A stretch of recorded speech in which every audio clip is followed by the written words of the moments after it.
Yes, good morning, students.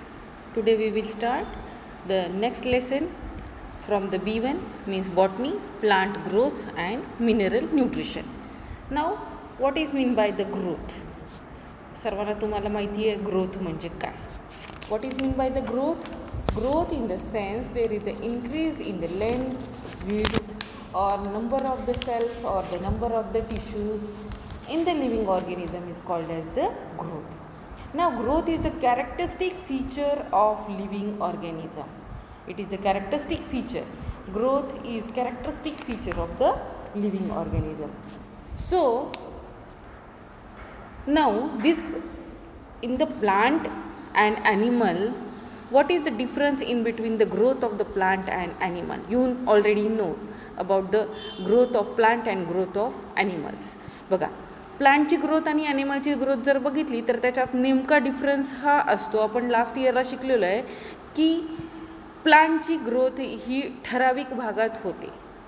प्लांटची growth ही ठराविक भागात होते, ॲनिमलची ग्रोथ ही पूर्णपणे सर्व भागात होते आणि ती सर्टन एजपर्यंत ग्रोथ होते. ठीक आहे.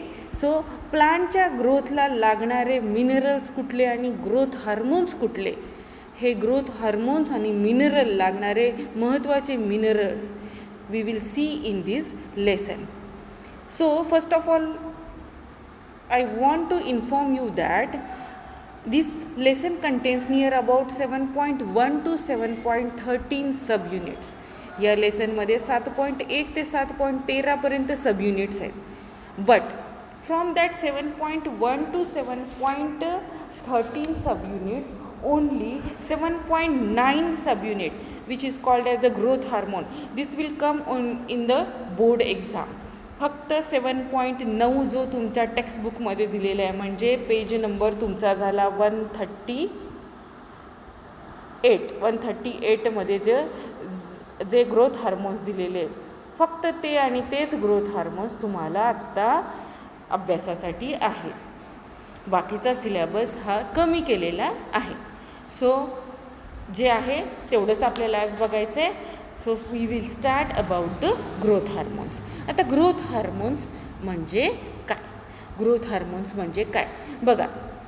ग्रोथ म्हणजे ग्रोथ म्हणजे वाढ, बरोबर आहे. हार्मोन्स, आता नेमकं हार्मोन्सचा अर्थ बघू. Now the term hormones was first of all coined by the Starling scientist. The name of the scientist is Starling in animal physiology. When he studied at that time animal physiology, the Starling scientist coined the term, discovered the term hormone. Now what is the hormone? The internal factor that influences growth are called as growth hormones और growth regulators. जे internal factors प्लांटमधले ग्रोथला influence करतात म्हणजे वाढीला मदत करतात, त्यांना काय म्हणायचं आहे? ग्रोथ हार्मोन्स, किंवा त्याला दुसरा वर्ड दिलेला आहे इथे ग्रोथ रेग्युलेटर्स. बघा, हा झाला growth hormones. As like the growth hormones, growth inhibitors are also there. These growth hormones are called as growth promoters. Why these are called as growth promoters? Because it promotes the growth of that plants. Now in our book there are some growth promoters which we will study in detail. The first is auxin, the second is gibberellin and third is cytokinin. Auxin, gibberellin and cytokinin, these are the three growth hormones which we will study in these lessons. Now growth inhibitors. Now inhibit means to stop. Inhibit चा अर्थ काय असतो? Stop करणे. बघा, the internal factors which inhibits the growth of the plant, that factors are called as growth inhibitors of the plant. जे factors प्लांटमध्ये आहेत जे ग्रोथला इन्हिबिट करणे, स्टॉप करणे, त्या फॅक्टर्सला ग्रोथ इन्हिबिटर्स असे म्हणतात. So 2 types of the inhibitors which are naturally found in the plants. The name of that growth inhibitors first is ethylene and second one abscisic acid. Ethylene आणि abscisic acid असे 2 naturally found होणारे growth inhibitors इथे आहेत. ठीक आहे, हे समजलेलं आहे. All these are commonly called as, यांना सगळ्यांना एकत्र म्हणायचे phyto hormones and growth regulators. Phyto hormones are growth regulators. So this is about the introduction of the hormones. हे हार्मोन्सच्या वर्डबद्दल इंट्रोडक्शन झालं. आता आपण नेक्स्ट बघू की नेमकी डेफिनेशन काय अकॉर्डिंग टू बुकमध्ये तुमची नेमकी डेफिनेशन. जर सपोज तुम्हाला बोर्ड एक्झाममध्ये जर डेफिनेशन विचारली हार्मोन्सची, डिफाईन हार्मोन्स, तर तुम्हाला ती बुकमधलीच टेक्स्टबुकमधलीच लिहावी लागते, मनाची चालणार नाही. So we see about the definition. Now the definition, this definition was put forth by the scientist Thimann and Pincus. बघा, दोन सायंटिस्टचे नाव आहेत इथे, Thymus and Pincus. These are the two scientists who define the term hormones. Now, plant hormones. Plant hormones are organic substance produced naturally in higher plants, affecting growth or other physiological function at a site remote from its place of production and active in very minute amount. This is the exact definition of the hormone. बघा, आता मी व्यवस्थित तुम्हाला सांगते की नेमकी डेफिनेशनमध्ये काय सांगितलेले आहेत. बघा, प्लांट हार्मोन्स काय आहेत. Plant hormones are organic substance. कसे आहेत? Organic. These are not inorganic. These are organic substances produced naturally in the higher plants. Higher plants म्हणजे मल्टीसेल्युलर प्लांट्समध्ये, हायर प्लांट्समध्ये हे नॅचरली स्वतः प्रोड्यूस होतात. Produced in higher plants affecting growth or other physiological functions. ते naturally produce होतात आणि कशाला अफेक्ट करतात? तर प्लांटच्या ग्रोथला किंवा त्यांच्या इतर physiological फंक्शन्सला at a site remote from its place of production and active in very minute amount.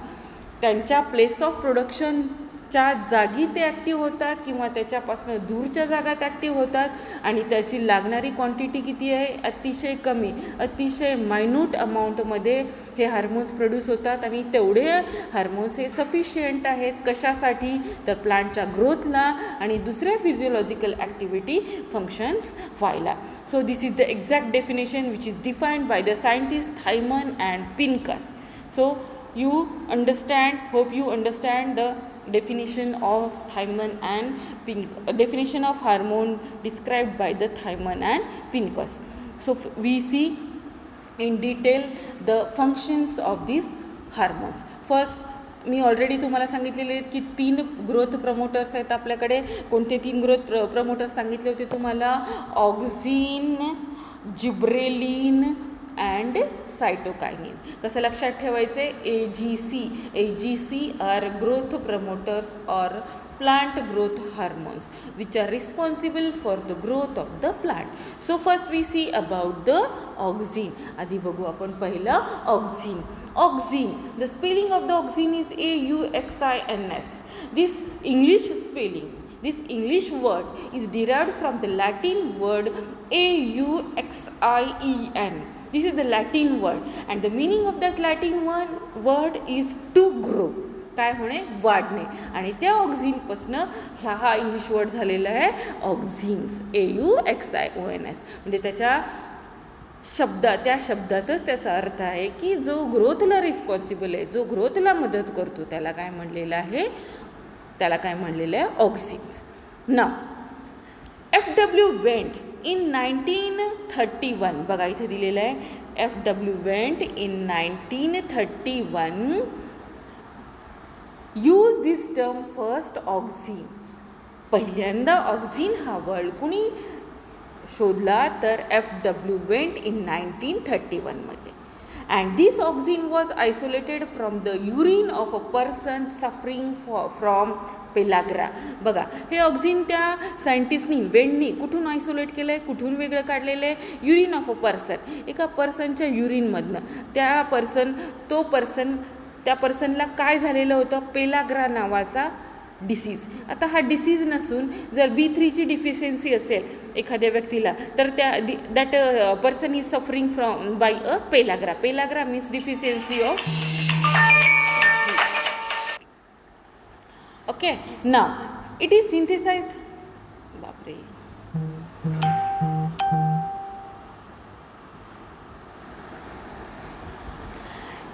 Now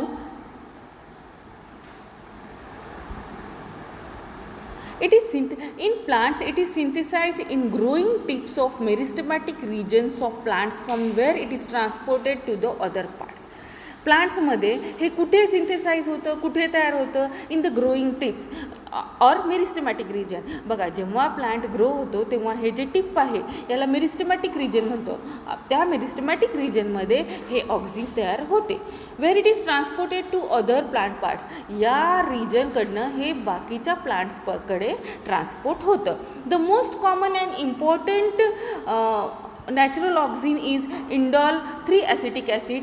इंडॉल 3 acetic acid हे कॉमनली तयार होणारं most common and important natural auxin आहे. Tryptophan is the primary precursor of indole acetic acid in plant. त्याच्यावरती precursor कशाचा असतो? ट्रिप्टोफॅनवर. It is the first hormone to be discovered in plants and is primarily responsible for the cell elongation. आता बघा, हे पहिलं hormone आहे discovered केलेलं प्लांटमध्ये, आणि त्याचं महत्त्वाचं फंक्शन काय आहे किंवा ते काय फंक्शन करतं तर सेलला इलॉंगेट करतं. म्हणजे ही सेल काय करतं? वाढवतो. This is the main function of this hormone. ऑक्सिनचं हार्मोन आहे ऑक्सिन या हार्मोनचं फंक्शन आहे cell elongation. It shows polar transport also, basipetal transport also. बघा, पोलार ट्रान्सपोर्ट पण दाखवतो तो आणि बेसिपेटल ट्रान्सपोर्ट पण दाखवतो in stem. Now synthetic auxins like IBA and NAA. बघा, नॅचरली फाउंड होणारं कोणतं ऑक्सिन आहे? काय नाव आहे त्याचं? Indole 3 acetic acid. Short form काय आहे त्याचा? IAA. बरोबर आहे. IAA इंडॉल 3 ॲसिटिक ॲसिड हे नॅचरली तयार होणारं ग्रोथ हार्मोन आहे प्लांटमध्ये. त्याचप्रमाणे artificially we will prepare this growth hormone and this is called as the synthetic auxins. The name of the synthetic auxins are IBA and NAA. IBA, the long form of IBA is indole butyric acid, and the long form of NAA is naphthalene acetic acid. These are the two synthetic oxines. Okay, and one more is here 2,4-D, piclaro, etc. are used as a growth hormones. So this is about the introduction of the auxin. Auxin, first of all, introduced or isolated by the scientist went by a urine of person which is suffering from the pellagra. The main function of this auxin is to elongation of the cell or cell enlargement. Now the naturally found auxin which are naturally produced in the plant, the name of that auxin is indole 3 acetic acid, and artificially or synthetic auxins are here given 3 examples: IBA, NAA and 2,4-D, piclaro. These are the synthetic auxins. Now next, it's physiological effect. आपण आता बघू याचा physiological effect. ठीक आहे, बघा आता physiological effect बघताना त्याचे आपल्याला ॲप्लिकेशन्स बघायचे आहेत. ॲप्लिकेशन्स म्हणजेच यूज. जर युजेस विचारले तुम्हाला तर याच्यातले पॉईंट्स लिहायचे आहेत. ऑब्वियसली ग्रोथ हार्मोनबद्दल प्रश्न पडतात. Write the use of auxin, write the use of gibberellin, या प्रकारचे. So you have to learn this uses. Now the primary effect, the main effect of the auxin is cell enlargement. I already told you that it is responsible for the cell enlargement. Enlargement, वाढ, growth, साईजमध्ये वाढणे म्हणजे काय? Cell enlargement. The most of the higher plants growing apical bud inhibits the growth of the lateral buds. बघा, काही प्लांटमध्ये काय होतं, ही जी अपायकल बर्ड असते, ही apical bud means the bud which are present at the tip of that plant. ही जी bud आहे ही लॅटरल बर्ड म्हणजे साईडला तयार होणाऱ्या बर्डला किंवा ब्रँचला इनहिबिट करते, तयार होऊ देत नाही, त्यांना वाढू देत नाही. This is called as the apical dominance. ह्या प्रोसेसला म्हणायचं अपायकल डॉमिनन्स. अपायकल म्हणजे टिप, डॉमिनन्स म्हणजे त्याचं वर्चस्व. इथं कोणाचं वर्चस्व आहे? टिपवरती असणाऱ्या बर्डचं वर्चस्व आहे, म्हणून याला टर्म सांगितलेली आहे apical dominance. Now auxin stimulates growth of the stem and root. बघा, stem is the part which are grown above the soil and root is the part which are grown inside the soil, underground the soil. Now both root and stem are stimulated by the use of auxin. जर auxin use केलं किंवा auxin जे तयार होतं प्लांटमध्ये त्या ऑक्झिनमुळे route आणि stem दोन्हीही त्यांची ग्रोथ होते. ठीक आहे. Now hence used in tissue culture experiment to produce callus. बघा कॅलस म्हणजे एका सेलपासनं नंबर ऑफ सेल्स तयार करणे. हे टिश्यू कल्चरच्या एक्सपेरिमेंटमध्ये चालतं. मग एका सेलपासनं नंबर ऑफ सेल्स तयार करण्यासाठी ऑक्झिन्सचा उपयोग होतो, कारण ऑक्झिन्स काय करतं, सेलची इनलार्जमेंट करतं. नेक्स्ट यूज आहे बघा, it stimulates formation of lateral and adventitious roots. जे रूट पार्ट आहे हे जे लॅटरल रूट्स आहेत, साईडचे रूट्स आहेत आणि ॲडव्हेंटिशियस रूट्स आहेत, हे रूट तयार करण्यासाठी या ऑक्झिनचा उपयोग होतो. नाव नेक्स्ट आहे इट किल्स. बघा these are marked as synthetic herbicides. बघा ह्यांना सिंथेटिक हर्बिसाइड्स म्हणलेलं आहे. Synthetic herbicides means which kills dicot weeds without affecting monocot crop plants. बघा जे क्रॉप घेतो आपण शेतामध्ये त्याच्यामध्ये काही अननेसेसरी प्लांट्स, अननेसेसरी गवत येतात, त्यांना वीड्स म्हणतात. ह्या वीड्सला किल करण्यासाठी या 2,4-D ऑक्झिनचा उपयोग होतो. Now next use, third use is the seedless fruits like orange, lemon, grapes, banana etc. are produced by the application of the auxin. ऑक्झिनचा उपयोग करून सीडलेस फ्रूट्स तयार करता येतात. Seedless fruits for example orange आहे, लेमन आहे, grapes आहेत, banana आहे, यासारखे सीडलेस फ्रूट्स तयार करण्याचे प्रोसेस होण्यासाठी ऑक्झिनचा उपयोग होतो. Now fourth use, auxins promote cell division in cambium and also auxin promotes cell division in cambium and also cause early differentiation of xylem and phloem. बघा काय करतं ऑक्झिन की झायलेम आणि फ्लोएम ह्या ज्या प्लांट टिश्यू आहेत यांचं लवकर डिफरन्सिएशन करतं. डिफरन्सिएशन लवकर झालं म्हणजे सेलपासनं टिश्यू बनणार, टिश्यूपासनं ऑर्गन बनणार, ऑर्गनपासनं पूर्ण इंडिव्हिज्युअल बनणार. म्हणजेच काय करतं तर त्याच्या ग्रोथला प्रमोट करतं. थोडक्यात काय तर त्याच्या ग्रोथला प्रमोट करणे हे त्याचं काम आहे. नाव नेक्स्ट यूज बघू आपण. नेक्स्ट यूज आहे it promotes root elongation. Fifth use आहे बघा इथे. Fifth use is here.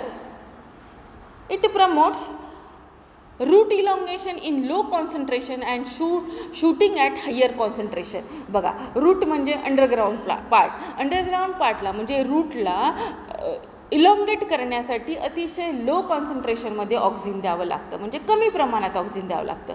But shoot get elongated. Shoot म्हणजे स्टेम जर वाढवायचा असेल, त्याची हायर ग्रोथ करायची असेल तर ऑक्झिन हा जास्त प्रमाणात, मी प्लस लिहिते इथे, प्लस म्हणजे जास्त प्रमाण आणि मायनस म्हणजे कमी प्रमाण. रूटला जर अप्लाय करायचा असेल तर रूटला कमी प्रमाणात करायचा आणि शूटची जर ग्रोथ तुम्हाला हवी असेल तर जास्त प्रमाणात ऑक्झिन अप्लाय करायचा आहे. It also हस्टन early rooting in propagation by cutting. बघा हस्टन म्हणजे काय की लवकर वाढ करायला. जर तुम्ही कटिंग या प्रोसेसनी एखादं प्लांट तयार करणार आहेत, एखादं प्लांट लावणार आहेत, cutting process means what we already know about the cutting process means sugar cane should be cut into small pieces and that small pieces should be sown into the soil. That process is called as the cutting process. From that small piece whole sugar cane will be increased. बरोबर आहे. ह्या आता small cut पीसनी sugar केनच्या पूर्ण sugar cane येतं. मग ह्या cutting प्रोसेसला लवकर होण्यासाठी कोणता हार्मोन उपयोगी आहे तर ऑक्झिन हा झाला 6वा यूज. हे झाले 6th यूज. 2 मार्काला जर विचारलं तर तुम्हाला याच्यातले कुठलेही 4 यूज लिहावे लागतात. बघा next, foliar spray of NAA and 2,4-D induces flowering in lychee and pineapple. Professional use सांगितलेला आहे. NAA and 2,4-D हे जे ऑक्झिन्स आहेत हे स्पेसिफिकली लिची आणि पायनॅपल या प्लांटमध्ये लवकर फ्लावरिंग यावी, लवकर फ्लावरिंग आली म्हणजे लवकर फ्रूट यावेत या प्रोसेससाठी याचा उपयोग होतो. कोणाचा? NAA and 2,4-D. MCQ किंवा 1 लाईन आन्सरला हे विचारलं जाऊ शकतं. Likewise, it prevents premature fruit drop in apple, pear, oranges and also prevents formation of abscess. बघा म्हणजे काय, ऑक्झिन अप्लाय केल्यामुळे जे प्रीमॅच्युअर फ्रूट खाली पडतात, मॅच्युअर होण्याच्या आधी छोट्या अवस्थेतच, लहान अवस्थेतच, ॲपल असेल, पियर असेल, ऑरेंज असेल, हे जर खाली पडत असतील तर ती प्रोसेस होऊ नये म्हणून कुठलं ग्रोथ हार्मोनचा अप्लाय केला जातो, तर auxin. So auxin prevents premature fruit dropping, right. It also prevents formation of abscission layer. Abscission layer म्हणजे असा लेअर ज्याच्यामुळे ग्रोथ स्टॉप होते, अशा लेअरला ॲब्सिशन लेअर म्हणतात. आणि असा ॲब्सिशन लेअर हे ऑक्झिन होऊ देत नाही. नेक्स्ट आहे auxins play a role in elongation of cell मोठी व्हावी, सेल लांब व्हावी, याच्यासाठी ह्या ऑक्झिन उपयोगात आणला जातो. It is known to increase rate of respiration.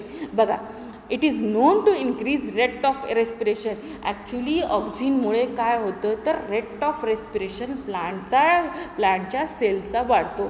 Sale जे रेस्पिरेशन करते, प्लांट जे रेस्पिरेशन करतं, ह्याचाही रेट इन्क्रीज करण्यासाठी या ऑक्झिनचा उपयोग होतो. Auxins break dormancy in seeds and promote quick germination. Auxin काय करतं, सीडची जी डॉर्मन्सी आहे, सीड डॉर्मन्सी म्हणजे काय, सीड बघा आता आपण गहू, ज्वारी, शेंगदाणे हे सगळे सीड्स आहेत. सीड्स जर आपण असेच पोत्यात जर भरून ठेवले तर ते डॉर्मंट कंडिशनमध्ये असतात, त्याला सीड डॉर्मन्सी म्हणतात. जेव्हा या सीडला आपण सॉईलमध्ये सो करतो तेव्हा त्याला सगळे फेवरेबल कंडिशन मिळाल्यानंतर ते सीड जर्मिनेट होतात. मग हे सीड जेव्हा आपण सॉईलमध्ये सो करतो तेव्हा ती सीड डॉर्मन्सी ब्रेक करणे आणि सीडला जर्मिनेट करण्याचं काम हे कोण करतं तर ऑक्झिन करतं. So this is about the auxin. If question will be asked on the auxin, MCQ येतील किंवा 1 लाईन आन्सर येतील, त्याचे युजेस विचारून, किंवा 2 मार्काचा जर प्रश्न असेल तर डायरेक्टली प्रश्न येईल, write the uses of the auxin. What is auxin? Write the uses of the auxin. Okay, thank you.